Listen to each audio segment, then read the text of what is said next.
time period, nature and people relations were developed through traditions and culture, with social relations in a community.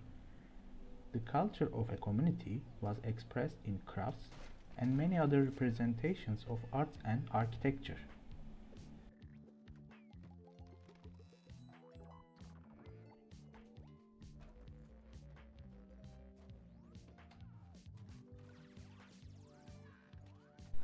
Crafts that represent these values are in evaluation, thanks to the improvements in technology.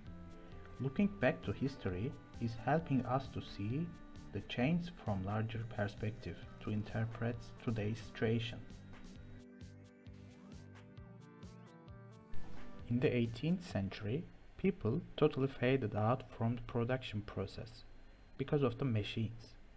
Not this kind of machines, this kind. These machines bring mechanization to the industry. On the other hand, with the spread of industrial machines, nature and life quality is negatively affected.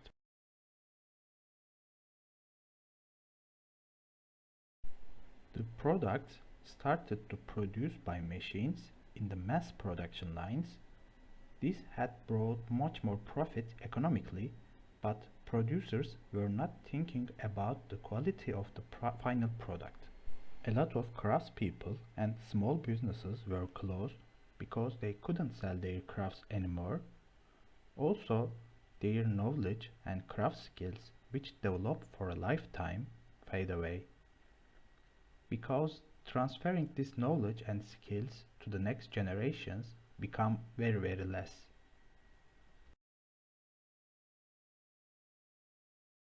Against the spread of industrialization, William Morris, who is heard by arts and crafts movement at that time, explained this movement by saying that we do not reject the machine, we welcome it, but we would desire to see it mastered.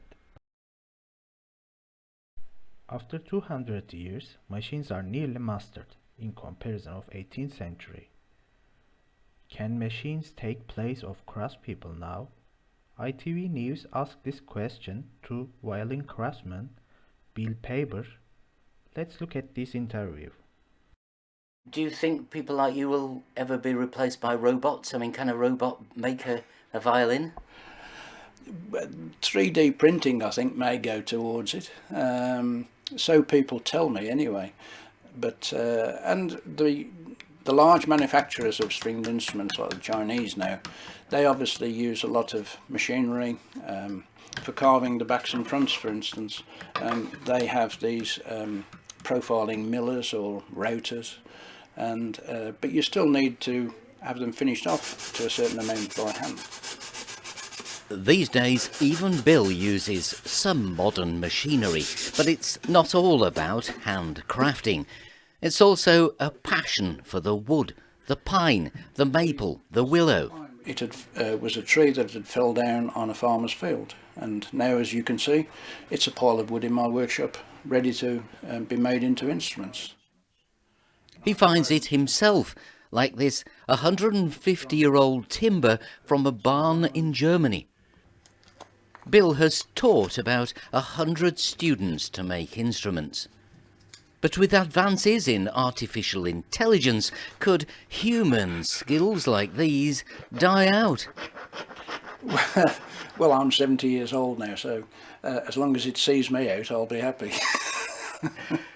Joking aside, there are still many violin makers doing this kind of work, and passing on knowledge Bill hopes will be used for centuries to come.